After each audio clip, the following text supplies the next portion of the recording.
Je vais vous présenter mon oral sur la laïcité. Je vais vous expliquer qu'est-ce que c'est la laïcité. La laïcité, c'est un principe de liberté, liberté de croire ou de ne pas croire en la religion. C'est la séparation de la société civile et de la société religieuse.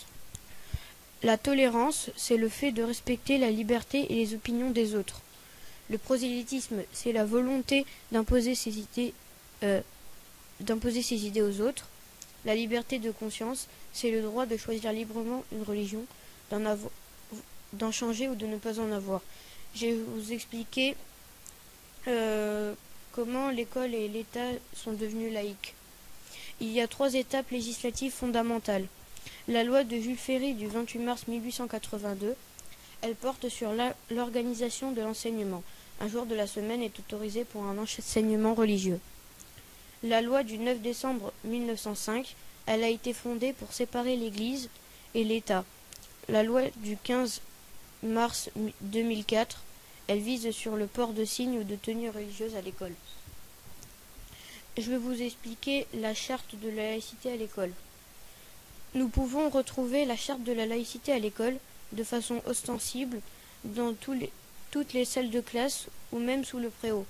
Ostensible, ça veut dire très visible. La charte, c'est un ensemble de règles et de principes importants. Je vais vous expliquer les 2 articles que j'ai choisis. Alors l'article 3, chacun est libre de choisir son chemin, de croire ou de ne pas croire en la religion, mais nous devons respecter les lois et les choix des autres. L'article 11, les personnels dans les écoles doivent rester neutres dans leur travail. Ils n'ont pas le droit d'exprimer leurs idées politiques ou religieuses.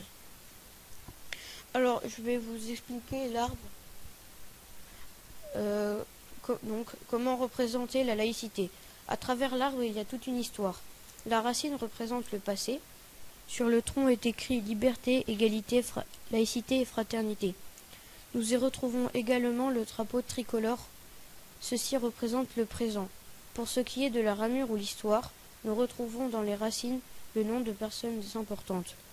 Condorcet, Victor Hugo, Jules Ferry, Jean Jaurès et Aristide Briand.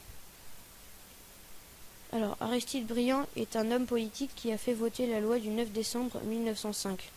Jules Ferry est également un homme politique il a fait voter la loi sur l'enseignement primaire en 1882.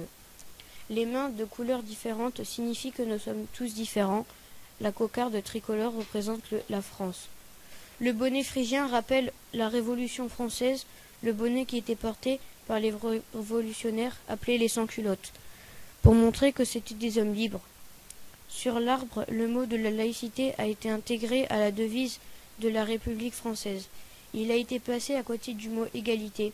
L'égalité de tous devant la loi, quelle que soit leur croyance ou leur conviction. J'ai fini mon oral sur la laïcité.